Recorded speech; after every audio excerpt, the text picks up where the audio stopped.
Il arborait un sourire d'ange, un œil malin derrière sa frange. Le troubadour perché sur sa Micheline, absorbé dans l'écriture de son lait, ligne après ligne. Il était parti à l'aveuglette, en quête de sa mandoline, perdu lors d'un duel avec une espèce de tartempion qui l'avait aspergé de poudre d'esperluette.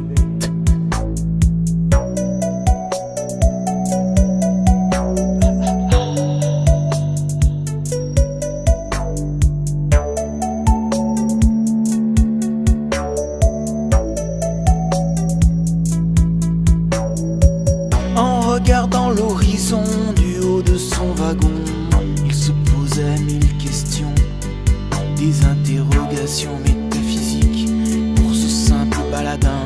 Oh, me direz-vous, quel effort stratosphérique. Dans sa mémoire, il se souvient de ce doux matin où l'a envahi un immense chagrin au pays du soleil levant, un souvenir déchirant sur les rivages d'un fleuve flamboyant.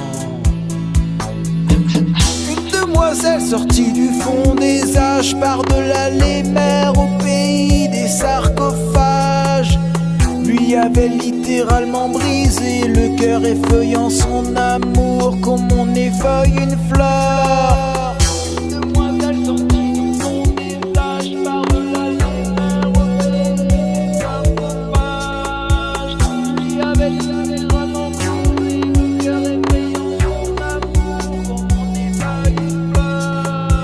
Sur le papier froissé de son carnet, il écrivait ses larmes, se remémorant le jour où il perdit son âme, s'écroulant à terre d'un chagrin intense, là au milieu d'un champ immense.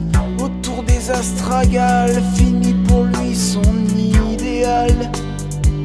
Le yakamoz éblouissait ses paupières closes, tandis qu'elle gardait fermées ses lèvres roses. Alors pour soigner la douleur de ses mots, il s'était enfui par monts et par vaux, pour arriver jusqu'ici où il avait perdu son défi. Juste pour soigner sa douleur.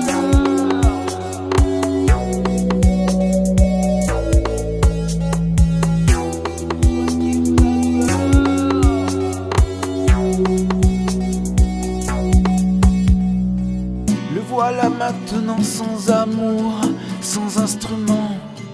Quel gageur cette histoire, il a souffert, vous pouvez me croire. J'ai décidé de l'adouber, de lui montrer la sagesse et la piété. C'est bien facile, je vous l'accorde, mais du talent il en a. Les mots, c'est dans ses cordes, puisqu'une histoire a toujours une fin. Alors faisons en sorte que celle-ci